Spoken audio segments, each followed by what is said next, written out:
Hola, ¿cómo están?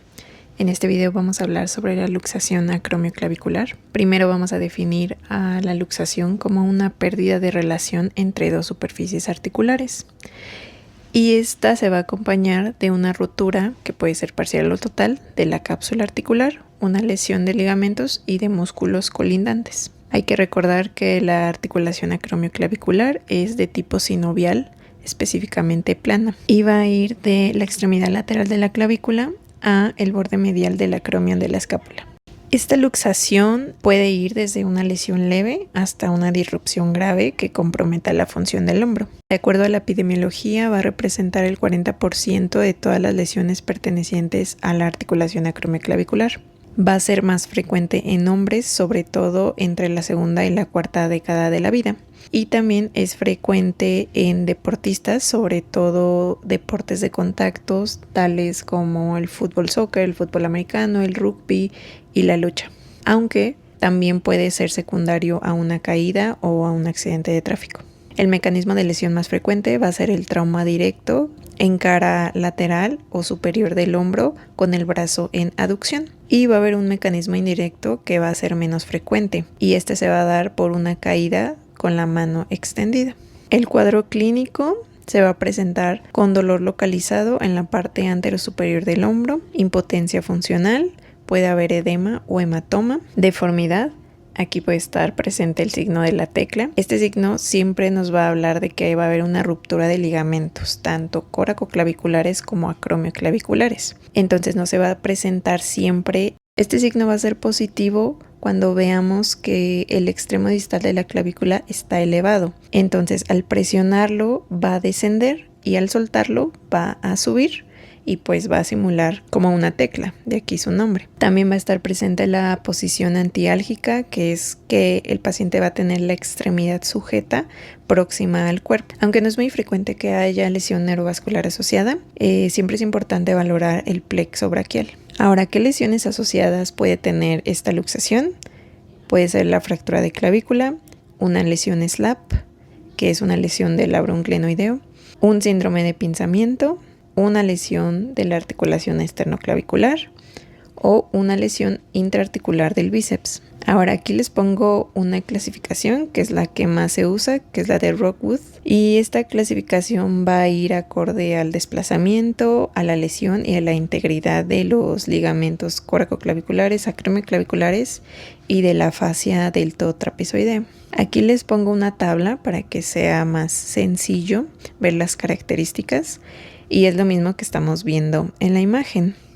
Entonces hay que recordar la anatomía. Aquí tenemos a la clavícula, aquí al acromion. Entonces los ligamentos que van a estar uniendo el extremo distal de la clavícula con el acromion van a ser los acromioclaviculares, que si recuerdan eran superiores, inferiores, anterior y posterior. Y los coracoclaviculares, que son los que van de proceso coracoides a cara inferior de la clavícula, que son el trapezoide y el conoide. Entonces van a ser 6 tipos dentro de esta clasificación. En el tipo 1 solamente va a haber una rotura parcial de los ligamentos acromioclaviculares. Ligamentos coracoclaviculares y fascia deltotrapezoidea van a estar indemnes. Además, aquí como tal no va a haber una luxación. En el tipo 2 va a haber una rotura completa de los ligamentos acromioclaviculares y una rotura parcial de los coracoclaviculares. Aquí la fascia va a estar indemne y aquí vamos a tener otro dato importante que va a ser la distancia coracoclavicular. Esta distancia se va a medir del borde superior de la apófisis coracoides a el borde inferior de la clavícula. Y normalmente va a medir de 10 a 13 milímetros. Esta va a ser una distancia que se va a poder medir radiológicamente, pero va a tener importancia para poder clasificar el tipo de luxación.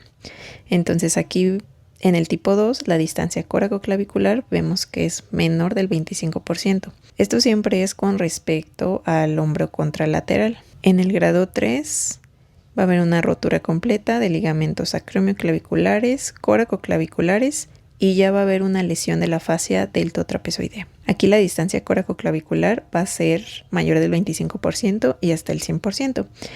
Y aquí va a estar ya presente el signo de la tecla. ¿Por qué? Porque aquí ya vemos que hay una elevación del extremo distal de la clavícula. En el grado 4 hay una rotura completa de los ligamentos acromioclaviculares, córacoclaviculares, y aparte la fascia deltotrapezoidea ya va a presentar una desinserción. Y la característica de este tipo es que la luxación va a ser hacia posterior.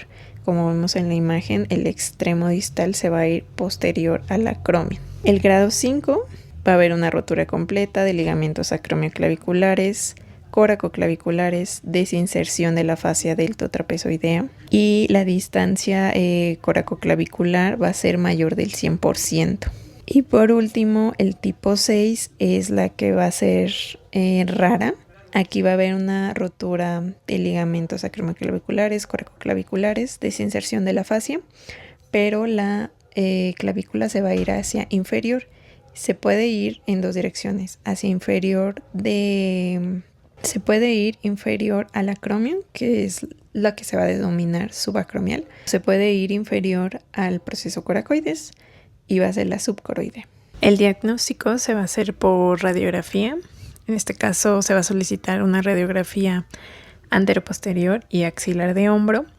La proyección axilar sobre todo nos va a ayudar en el grado 4. Esto es por la dirección que va a tomar la clavícula al irse hacia posterior. También se sugiere solicitar una radiografía de hombro bilateral, esto para comparar la distancia coracoclavicular y el desplazamiento de la clavícula distal. Entonces aquí tenemos dos radiografías. Estas radiografías son comparativas.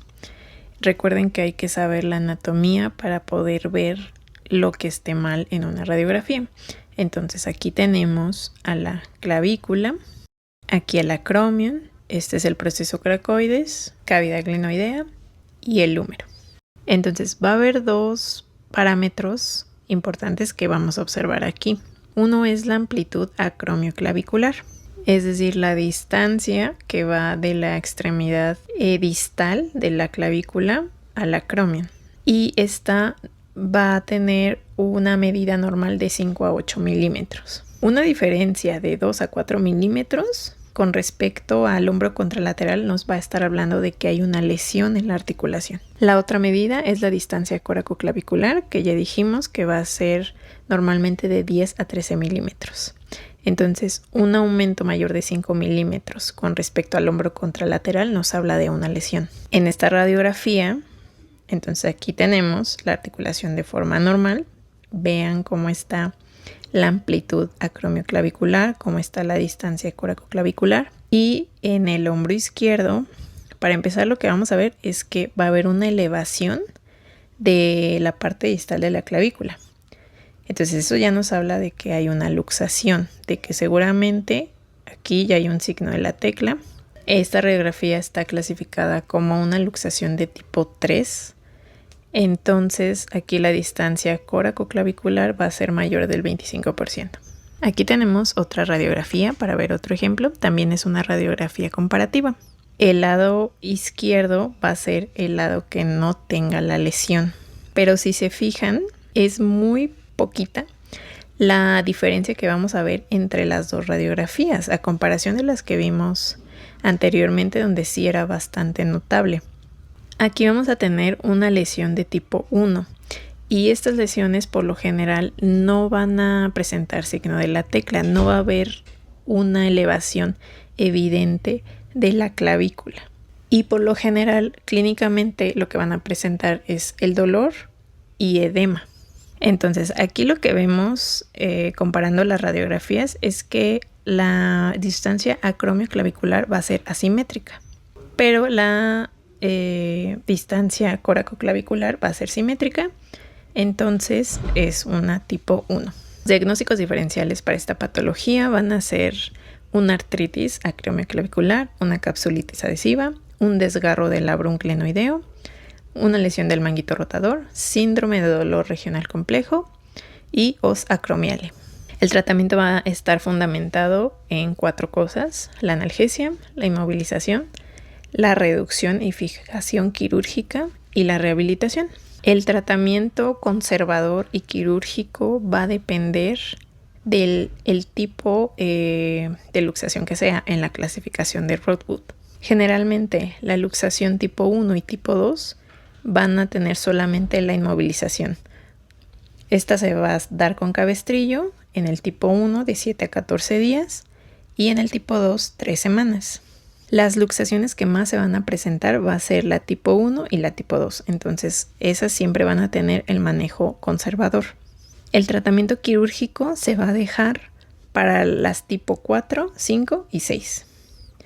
Aparte del tratamiento quirúrgico van a tener una inmovilización de 3 a 6 semanas.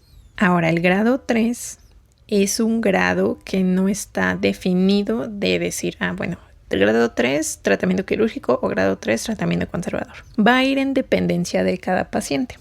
Y bueno, es importante que el traumatólogo es el que lo evalúe y decida cuál es el mejor tratamiento. Pero por lo general se hace hincapié en que si el paciente es joven, si es deportista o es un trabajador manual, entonces el tratamiento va a ser quirúrgico. Y por último, la rehabilitación, la cual es muy importante, ya sea que el paciente tenga un tratamiento conservador o un tratamiento quirúrgico. Ahora, ¿qué complicaciones puede tener esta patología? Primero, la artrosis acromioclavicular, una pérdida de la reducción, la discinesia escapulotorácica, que va a ser una pérdida de sincronización del movimiento escapular durante el movimiento del hombro, la capsulitis adhesiva, el dolor residual, que puede estar presente hasta en un 30% de los pacientes, la deformidad y la infección. Ahora vamos a hablar sobre la rehabilitación, porque pues ya saben que es mi especialidad. Y es muy importante, como les mencioné en el video pasado, la mayoría de las patologías, ya sean de trauma o de ortopedia, requieren rehabilitación. Entonces, igualmente vamos a hablar muy general sobre la rehabilitación y nos vamos a centrar en estos puntos que son aliviar el dolor, disminuir la inflamación, mejorar los arcos de movilidad, aumentar la fuerza muscular, lograr la carga de peso, trabajar la propiocepción y reeducar la marcha. Ya habíamos hablado que la rehabilitación va a tener 3 grandes objetivos que van a ser objetivos generales: prevenir las complicaciones, mejorar la calidad de vida y la independencia de las actividades de la vida diaria. Entonces, el dolor y la inflamación, ¿cómo lo tratamos? Pues aparte del tratamiento farmacológico, utilizamos agentes físicos, que no voy a ahondar en ese tema ya que es muy amplio. Vamos a dividir el tratamiento en conservador y en quirúrgico. Ya dijimos que ambos van a tener la inmovilización. Entonces, en el tratamiento conservador, dijimos que la inmovilización va a ir de 2 a 3 semanas.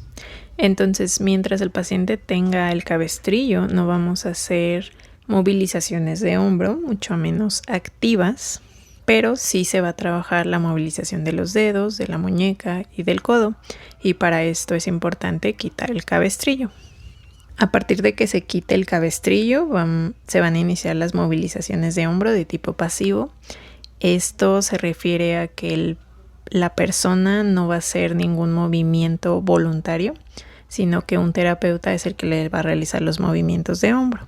Al mismo tiempo hay que trabajar la movilidad de la escápula. Esto es muy importante. Para todas las lesiones de hombro es fundamental la movilización de la escápula por la sincronización que van a tener durante los movimientos de hombro. Posteriormente, entre la 4ª y la 5ª semana, van a empezar los movimientos activos tanto de hombro como de escápula. A la 6ª semana se inician los ejercicios de fortalecimiento, así como la carga de peso. Ahora, en una inmovilización posquirúrgica, dijimos que la inmovilización va a ir de 3 a 6 semanas. Entonces, a partir de que está la inmovilización quirúrgica, se pueden hacer los movimientos activos para dedos, para muñeca y para codo. A partir de las 4 a las 6 semanas va a empezar la movilidad pasiva del hombro y es importante no llevar al hombro a un movimiento de flexión mayor de 90 grados. A partir de las 6 semanas se va a iniciar con la movilización activa del hombro y se va a trabajar la flexión mayor de 90 grados para que a la semana 12 ya se tenga un rango completo de movilidad, se inicien los ejercicios de fortalecimiento y los ejercicios de propiocepción, que estos ejercicios van enfocados hacia la estabilidad y el control motor. Y por último se va a reeducar la marcha, que recordemos que un componente importante de la marcha va a ser el balanceo de miembros. Entonces, cuando tenemos el cabestrillo estamos limitando ese balanceo y hay que reeducarlo. Por último, estos pacientes pueden volver al deporte aproximadamente a los 6 meses. Espero que este video les sea de utilidad. Bye.